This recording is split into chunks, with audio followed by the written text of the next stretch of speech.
بسم اللہ الرحمن الرحیم۔ السلام علیکم۔ یہ پارٹ 16 ہے۔ معزز خواتین و حضرات، آج ہم آپ کے لیے کتاب لا رہے ہیں بلال رضی اللہ تعالی عنہ، مصنف سلیم گیلانی، آواز حنا احمد۔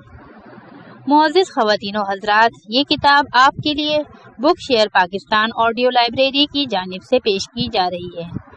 دیگر معلومات اور کتابوں کے لیے موبائل نمبر 0300-291-9600 یا واٹس ایپ نمبر 0333-249-5373 پر رابطہ کریں۔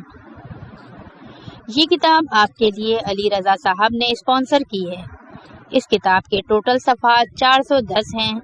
تو آئیے سنتے ہیں پارٹ 16 صفحہ نمبر 275 سے۔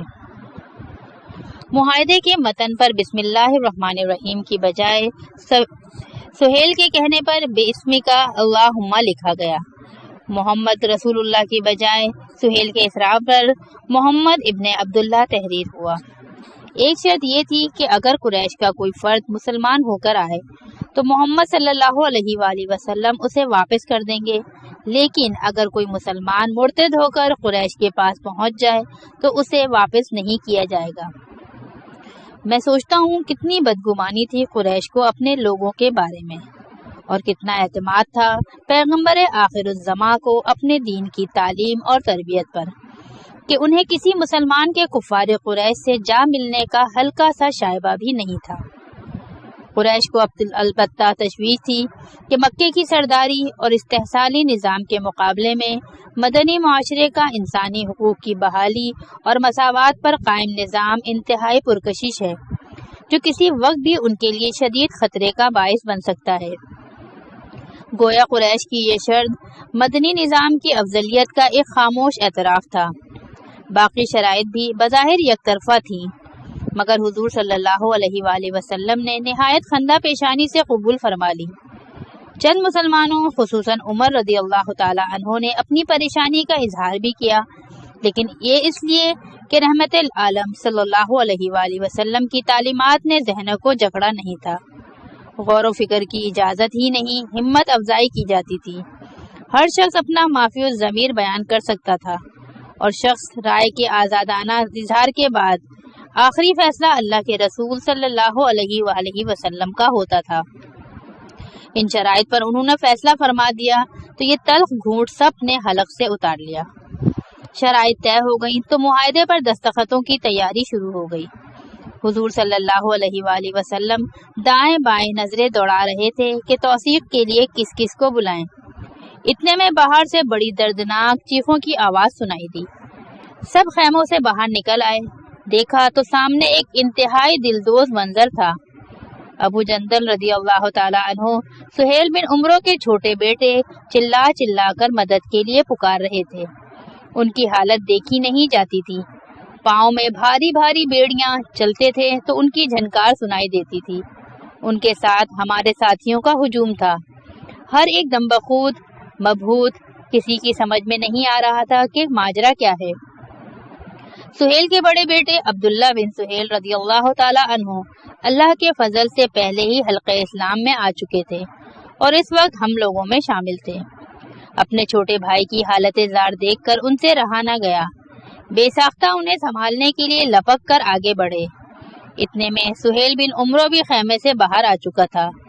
اس نے آؤ دیکھا نہ تاؤ ایک ہاتھ سے عبداللہ رضی اللہ تعالی عنہ کو دھکا دے کر پرے کیا، اور ابو جندل رضی اللہ تعالی عنہ کی زنجیر کو جو ان کے گلے سے لٹک رہی تھی پکڑ کر اس زور سے کھینچا کہ وہ زمین پر آ رہے۔ پھر اسی زنجیر کے سرے کو گھما کر اس بے دردی سے ان کے منہ پر مارا کہ شدت ضرب سے ان کا چہرہ لہو لہان ہو گیا۔ ساتھ ہی سہیل نے مڑ کر رسول اللہ صلی اللہ علیہ وآلہ وسلم کی سمت دیکھا اور کہا، محمد، ہمارا معاہدہ ابو جندل کے آنے سے قبل طے ہو چکا تھا، اس کی روح سے اب آپ لوگوں کو اسے میرے حوالے کرنا ہوگا۔ ہوا یہ تھا کہ ابو جندل رضی اللہ تعالی عنہ چند روز قبل اسلام لے آئے تھے۔ سہیل بن عمرو جو اپنے بڑے بیٹے کے مسلمان ہونے کا غم بھی نہیں بھلا پایا تھا، ابو جندل کے اسلام لانے کی خبر سن کر اتنا سیخ پا ہوا کہ اس نے انہیں زنجیروں میں جکڑوا کر مکے کے کسی تہخانے میں قید کر رکھا تھا جہاں سے وہ کسی طرح زنجیریں توڑ کر آزاد ہو گئے اور سیدھا ہمارے خیموں کا رخ کیا۔ یہاں ان کے ساتھ یہ ماجرا ہوا۔ رسول کریم صلی اللہ علیہ وآلہ وسلم نے کہ صادق و عادل تھے، سہیل کی بات سن کر ایک لمحے کے توقف کے بعد اعلان فرما دیا کہ ہاں واقعی ابو جندل سہیل کے ساتھ جائیں گے۔ ابو جندل جو انتہائی بیچارگی کی حالت میں حضور صلی اللہ علیہ وآلہ وسلم کے فیصلے کے منتظر تھے، ایک بار پھر زور زور سے دعائیں دینے لگے۔ جو کچھ انہوں نے رسول اللہ صلی اللہ علیہ وآلہ وسلم کی زبانی سنا ان کی فہم سے بالا تھا، مگر حضور صلی اللہ علیہ وآلہ وسلم نے آگے بڑھ کر ان کے شانے پر ہاتھ رکھا، انہیں دلاسا دیا، صبر کی تلقین فرمائی اور کہا کہ وہ جو قادر و مختار ہے یقیناً ان کے لیے کوئی سبیل پیدا کرے گا۔ رسالت مآب صلی اللہ علیہ وآلہ وسلم کے یہ مختصر کلمات بارگاہ الہی میں جس طرح مستجاب ہوئے یہ ایک الگ داستان ہے۔ کبھی موقع ملا تو عرض کروں گا کہ حدیبیہ کے اسی مظلوم ابو جندل نے اپنے ایک ہم خیال ابو بصیر کے ساتھ مل کر معاہدے کی شرائط کے اندر رہتے ہوئے مکے کے برخود غلط اور بازام خویش بہت ذی عقل اور ہوشیار قریش کو ایسے ناکو چنے چبوائے کہ ان کی عائد کردہ احمقانہ شک ان کے گلے کا ہار بن کر رہ گئی، اور انہوں نے خود حضور صلی اللہ علیہ وآلہ وسلم سے درخواست کی کہ وہ انہیں مدینے بلا کر اپنے پاس رکھیں۔ نہ حبل اور نہ لات کی منت سماجت ان کے کام آئی، نہ ان کی اپنی کوئی تدبیر۔ ابو جندل کے بارے میں حضور صلی اللہ علیہ وآلہ وسلم کے فیصلے کے بعد سب لوگ پھر خیموں میں آ گئے، معاہدہ سامنے رکھا گیا اور حضور صلی اللہ علیہ وآلہ وسلم نے مسلمانوں کی طرف سے ابو بکر رضی اللہ تعالی عنہ، عمر رضی اللہ تعالی عنہ، علی رضی اللہ تعالی عنہ، عبد الرحمن بن عوف رضی اللہ تعالی عنہ اور محمد بن مسلمہ رضی اللہ تعالی عنہ کے دستخط کروائے۔ ان کے علاوہ آپ نے سہیل کے بیٹے عبداللہ بن سہیل سے بھی معاہدے کی توثیق کروائی۔ اس سارے عرصے میں حضور صلی اللہ علیہ وآلہ وسلم ایک سمت کھڑے رہے، جو دستخط کرتا جاتا تھا حضور صلی اللہ علیہ وآلہ وسلم کے پاس آ کر کھڑا ہو جاتا تھا۔ اس تمام عرصے میں خیمے کے مدخل پر کھڑا سوچ میں گم تھا۔ خیمے کا پردہ اٹھا ہوا تھا اور سامنے کچھ فاصلے پر مجھے وہ کیکر کا درخت نظر آ رہا تھا جس کے نتیجے بیعت رضوان ہوئی تھی۔ درخت کی چھدری شاخوں کے پیچھے سورج نصف النہار سے نیچے آ چکا تھا اور اس کی افقی روشنی میں درخت کی نوخیز نازک پتیوں کے کنارے زردی مائل نظر آ رہے تھے، جیسے ہر پتی پر سونے کی باریک سی جھالر لگی ہوئی ہو۔ درخت کی شاخیں ہلکی ہلکی ہوا میں ہلکورے لیتی تو پتیاں یوں لرزتی کہ سارا درخت جھلملا اٹھتا۔ کبھی میں خیمے کے اندر دیکھتا، کبھی باہر۔ مجھے کوئی اندر سے پکار کر کہہ رہا تھا، بلال دیکھ، تیری آنکھوں کے سامنے تاریخ عالم کا ایک عظیم باب رقم ہو رہا ہے۔ گواہ رہنا کہ مسلمانوں نے کس جذبہ ایمانی سے اپنے ہادی برحق کی رضا کے سامنے سر تسلیم خم کیا۔ کیکر کی یہ باریک باریک پتیاں رت بدلتے ہی پیوندے خاک ہو جائیں گی۔ یہ درخت بھی نہیں رہے گا اور بلال تو بھی نہیں رہے گا، لیکن جو کچھ اس درخت اور اس کی پتیوں نے دیکھا، اور بلال جو کچھ تو نے دیکھا اور دیکھ رہا ہے، وہ تاریخ کے ماتھے کا جھومر بن کر ہمیشہ زندہ تابندہ رہے گا۔ معاہدہ ضبط تحریر میں آ گیا۔ سہیل بن عمرو اور ابو جندل واپس چلے گئے تو رسالت مآب صلی اللہ علیہ وآلہ وسلم نے قربانی کے لیے سب سے پہلے اپنا اونٹ منگوا کر ذبح فرمایا اور خراش کو بلوا کر اپنے سر کا حلق کروایا۔ پھر کیا دیکھتے ہی دیکھتے سب نے اپنے اپنے قربانی کے جانور ذبح کر دیے۔ کسی نے حلق کروایا، کسی نے محض قینچی سے بال ترشوائے۔ تھوڑی ہی دیر میں چاروں طرف بال ہی بال بکھر گئے۔ سرور عالم صلی اللہ علیہ وآلہ وسلم نے زمین سے اپنے بالوں کی لٹیں اٹھائیں اور پاس اگی ہوئی ایک خودرو جھاڑی پر پھینک دی جس پر چھوٹے چھوٹے پھول کھل رہے تھے۔ یہ دیکھتے ہی سب اس جھاڑی پر ٹوٹ پڑے اور ہر شخص نے تبرک کے طور پر جتنے بال ہاتھ لگے سمیٹ لیے۔ نسیہ بنت کعب بھی اس دوڑ میں شریک تھیں۔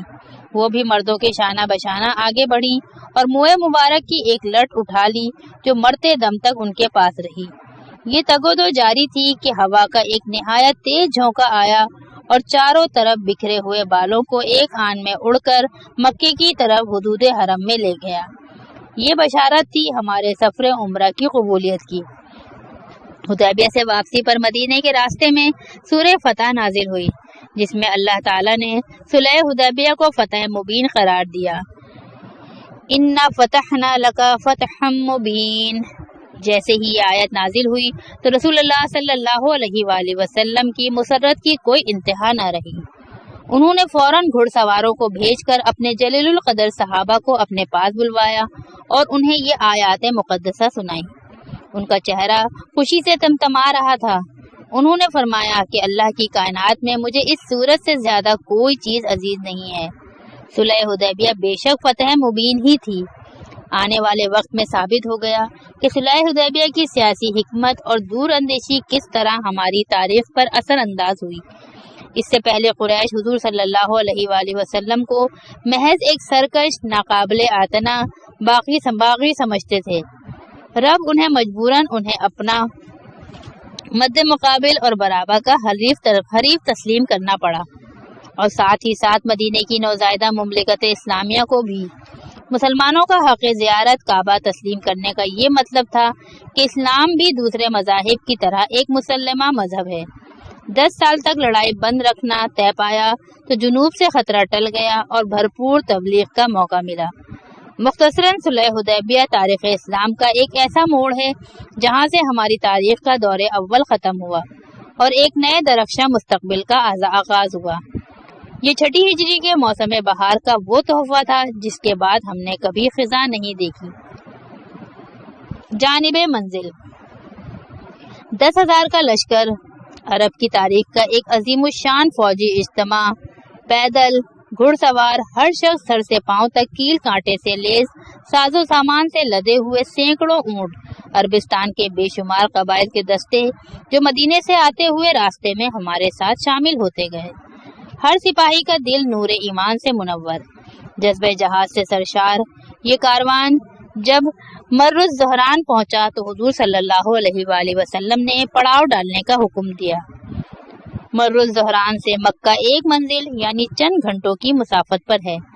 یہاں سے حوازن کے قبیلوں کو بھی راستہ جاتا تھا۔ نجد کے جنوبی حصے میں پہاڑیوں پر آباد لات کے پجاریوں کا یہ قبیلہ اسلام دشمنی میں قریش مکہ سے بھی بڑا ہوا تھا۔ ایک اور راستہ یہاں سے طائف کی طرف نکلتا تھا جو لات کے مندر کے محافظوں کا نہایت سرسبز و شاداب شہر تھا، مگر ہماری منزل کیا تھی کسی کو علم نہیں۔ اللہ جانتا تھا یا اس کا رسول۔ حضور صلی اللہ علیہ وآلہ وسلم نے ابھی تک اپنا اندیہ کسی پر ظاہر نہیں کیا تھا۔ مغرب کی نماز کے بعد حضور صلی اللہ علیہ وآلہ وسلم کے حکم کے مطابق ہر شخص نے اپنا الگ الاؤ جلا رکھا تھا۔ گویا مر الزہران کی پہاڑیوں پر اس شام 10,000 الاؤ روشن تھے۔ عشاء کے بعد لوگ الاؤ کے گرد بیٹھ گئے اور قیاس آرائیوں کا سلسلہ شروع ہو گیا کہ منزل کون سی ہے، مکہ، طائف یا حوازن۔ میرے پاس بیٹھے ابو ذر رضی اللہ تعالی عنہ نے کہا، میرے خیال میں ہم مکے جا رہے ہیں۔ یہیں سے بات چل پڑی، ہر ایک نے اپنا خیال ظاہر کیا۔ یہ کیسے ہو سکتا ہے؟ قریش سے ہمارا جنگ نہ کرنے کا معاہدہ ہے، مگر بنو کعب پر حملے کے بعد اب کیا رہ گیا حدیبیہ کے معاہدے میں؟ سوچنے کی بات ہے کہ کعبے کی پناہ میں آ جانے کے باوجود بنو کعب پر حملہ ہوا۔ میرا تو خیال ہے ہمارا رخ حوازن کی طرف ہے، یہی راستہ جاتا ہے ان کے علاقے کو۔ میرا بھی یہی خیال ہے، حوازن نے ہمیں بہت نقصان پہنچائے ہیں، شاید ان کی سرکوبی کا فیصلہ ہو گیا ہے۔ حوازن ہمارے سخت دشمن ہیں، مگر حال میں کوئی ایسی بات نہیں ہوئی کہ ان سے جنگ چھیڑی جائے۔ ہو سکتا ہے ہمارا ارادہ طائف فتح کرنے کا ہو۔ طائف میں نبی کریم صلی اللہ علیہ وآلہ وسلم پر بڑی سختیاں ہوئی ہیں، ان کا حساب چکانا ضروری ہے۔ حضور صلی اللہ علیہ وآلہ وسلم نے کبھی کسی سے ذاتی انتقام نہیں لیا، لیکن طائف میں لات کا مندر کفر کا بہت بڑا مرکز ہے، شاید اسے ختم کرنے کا ارادہ ہو۔ سب سے زیادہ کفر تو اس وقت مکے میں ہے۔ لات تو صرف ایک بت ہے، مکہ تو بتوں سے بھرا پڑا ہے۔ ہو سکتا ہے رسول اللہ صلی اللہ علیہ وآلہ وسلم کا یہ ارادہ ہو کہ شمالی حجاز کے سب سے خوبصورت باغوں والے شہر یثرب پر قابض ہونے کے بعد اب مشرقی حجاز کے باغات کا سب سے خوبصورت شہر حاصل کیا جائے۔ میرا اب بھی یہی خیال ہے کہ ہم قریش مکہ سے لڑنے جا رہے ہیں، ان سے بڑا کون ہوگا ہمارا دشمن؟ ہمارا اصل جھگڑا انہی سے ہے۔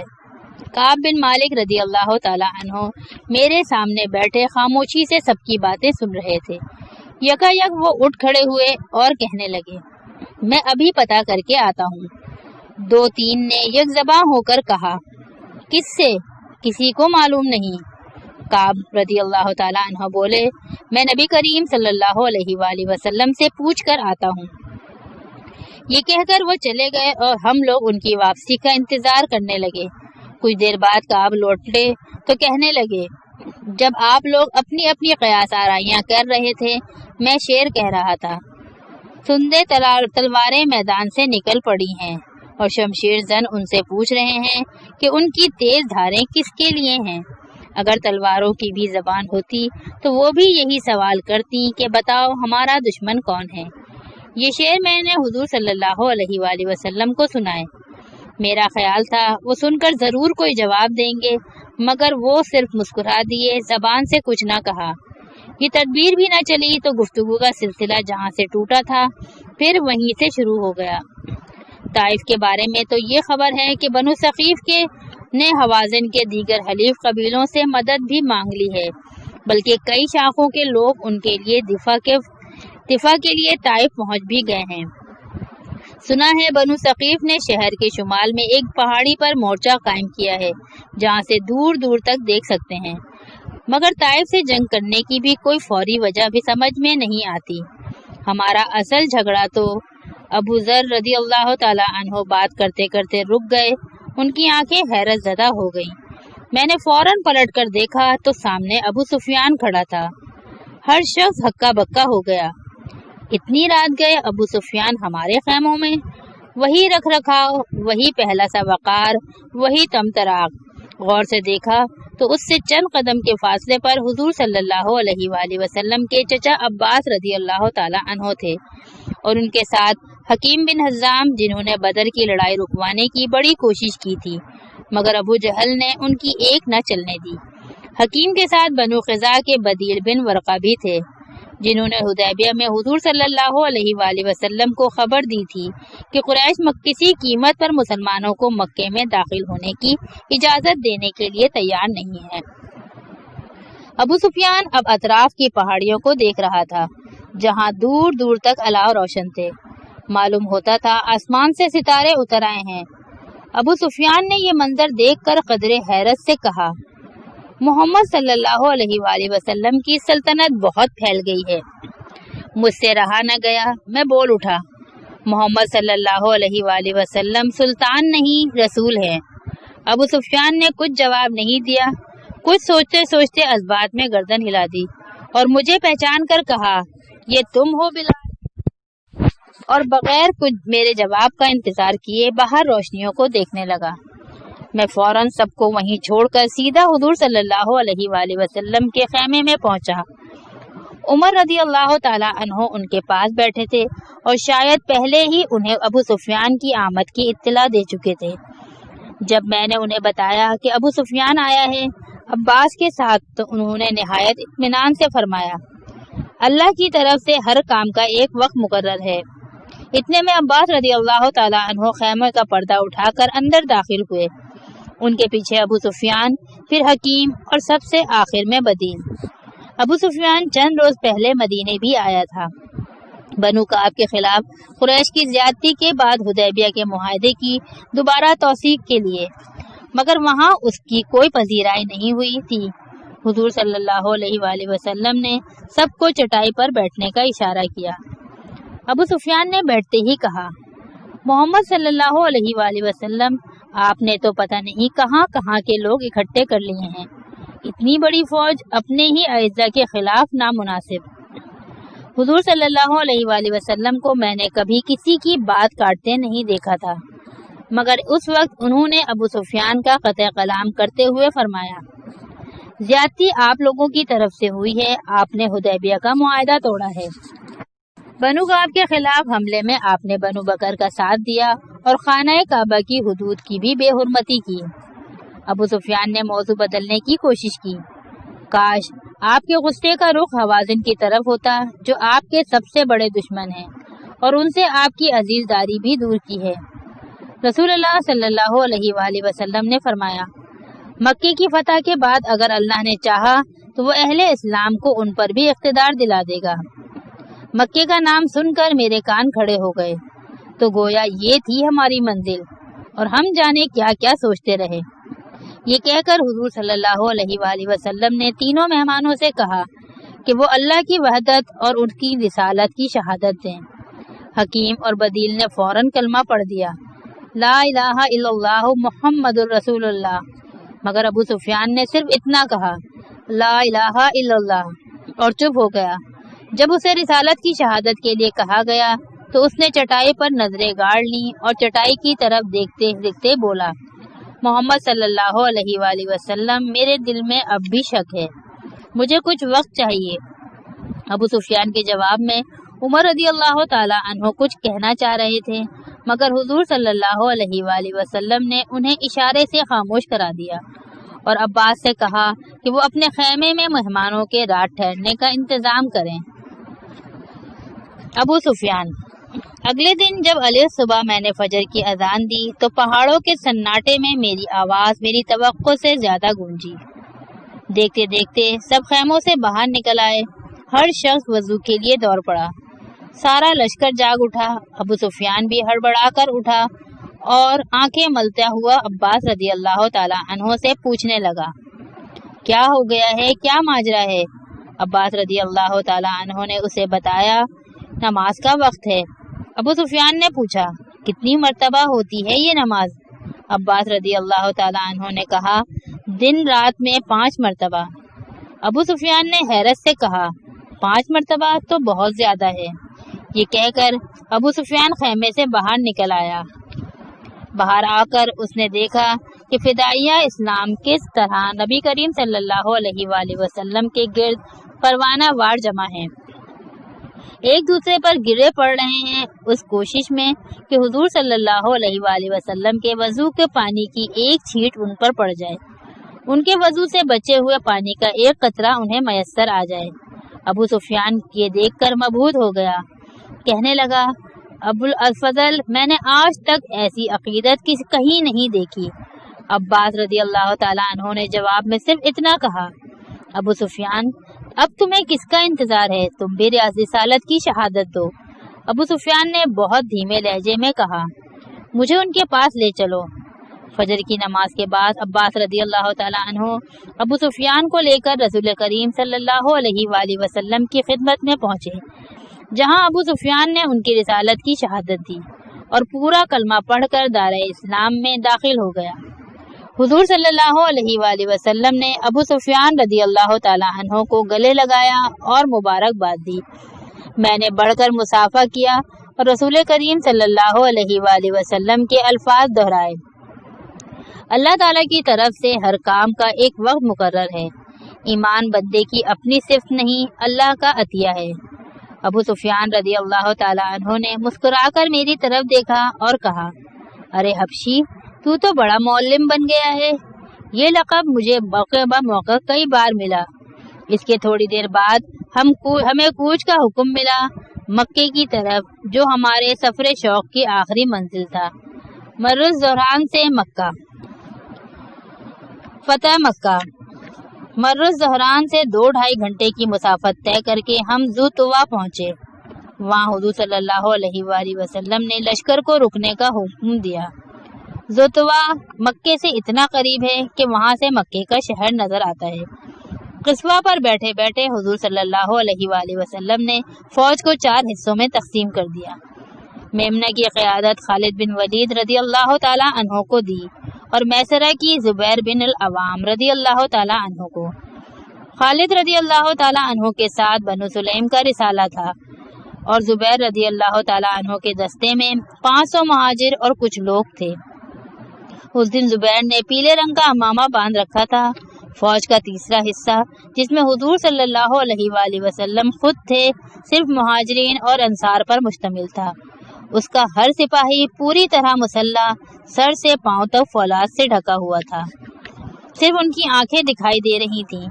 مر الزہران سے روانگی کے وقت حضور صلی اللہ علیہ وآلہ وسلم نے اپنے دستے کا پرچم سعد بن عبادہ رضی اللہ تعالی عنہ کو دیا۔ میمنہ میسرہ مقرر کرنے کے بعد انہوں نے اپنے دستے کو بھی 2 حصوں میں تقسیم کر دیا۔ ایک کا پرچم سعد کے بیٹے قیس کے حوالے کیا اور دوسرے کا، جس میں وہ خود تھے، ابو عبیدہ کو عطا فرمایا۔ جب حضور صلی اللہ علیہ وآلہ وسلم یہ احکام دے رہے تھے، ابو بکر اور اسید بن خدیر ان کے آگے پیچھے تھے اور عثمان اور عبد الرحمن بن عوف دائیں بائیں۔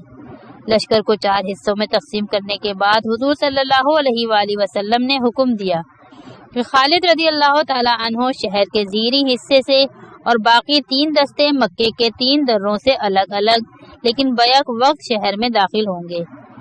میں خادم رسول صلی اللہ علیہ وآلہ وسلم حضور کے دستے میں شامل تھا۔ انہوں نے اپنے خود پر سیاہ عمامہ باندھا ہوا تھا۔ شہر میں داخل ہوتے ہی چند قدم بعد حضور صلی اللہ علیہ وآلہ وسلم نے اپنے دستے کو رکنے کا اشارہ کیا۔ سب رک گئے تو آپ نے بہت ٹھہرے ٹھہرے لہجے میں سورہ فتح اور سورہ نصر کی تلاوت فرمائی اور پھر آگے بڑھنے کا حکم دیا۔ یہ دستہ شہر کے بالائے در اساخر سے ہجون اور مفلات کے قریب سے مکے میں داخل ہوا، جہاں سے سارا شہر نظر آتا ہے۔ ہماری پہلی خواہش یہ تھی کہ ہم خانہ کعبہ کو دیکھیں۔ کعبے پر نظر پڑتے ہی ہم سب کی عجیب حالت ہو گئی، آنکھوں میں نمی اور ہونٹوں پر شکر کے کلمات۔ خانہ کعبہ کو جی بھر کے دیکھنے کے بعد میں نے باقی شہر کی طرف نظر دوڑائی۔ سارا شہر سنسان پڑا تھا، معلوم ہوتا تھا ہمارے لیے خالی کر دیا گیا ہے۔ لوگ 2-2 4-4 کی ٹولیوں میں پناہ لینے کے لیے ادھر ادھر بھاگ رہے تھے، باقی پہلے ہی اپنے گھروں میں پہنچ چکے تھے۔ خانہ کعبہ کے گرد بھی بہت تھوڑے سے لوگ تھے۔ 1 سال پہلے بھی یہ شہر ہمارے لیے خالی ہوا تھا، مگر اس مرتبہ صرف 3 دن کے لیے، جو بہت جلد ختم ہو گئے تھے۔ ذرا آگے بڑھے تو ہجون اور مفلات کے علاقے سامنے تھے، جہاں میں اکثر امیہ کے کاموں کے سلسلے میں آیا جایا کرتا تھا۔ سارا راستہ بھاگتے ہوئے کہ دیر ہو گئی تو کہیں آقا ناراض نہ ہو۔ ہجون ہی کے محلے میں آج سے کئی سال پہلے ایک رات ہشام بن عمرو، زبیر بن ابی امیہ، مطعم بن عدی، ابو الخطری اور زمعہ بن الاسود نے بنو ہاشم کے 2 سالہ معاشرتی مقاطعے کو ختم کرانے کا تہیہ کیا تھا۔ سامنے سے مکے کا بازار نظر آ رہا تھا، جہاں میرا کئی بار سودا ہوا تھا۔ بازار کے ایک طرف نظر دوڑی تو وہاں تلواریں چمک رہی تھیں، معلوم ہوتا تھا جنگ چھڑی ہوئی ہے۔ حضور صلی اللہ علیہ وآلہ وسلم نے بہت تردد سے پوچھا، یہ کیا ہو رہا ہے؟ میں نے ہتھیاروں کے استعمال سے منع کیا تھا۔ پھر عثمان رضی اللہ تعالی عنہ نے آگے بڑھ کر خبر دی کہ خالد رضی اللہ تعالی عنہ کے رسالے پر اکرمہ، سہیل اور صفوان کے ایک دستے نے حملہ کر دیا تھا۔ اس پر آپ صلی اللہ علیہ وآلہ وسلم نے فرمایا، اللہ تعالیٰ جو کرتا ہے بہتر کرتا ہے۔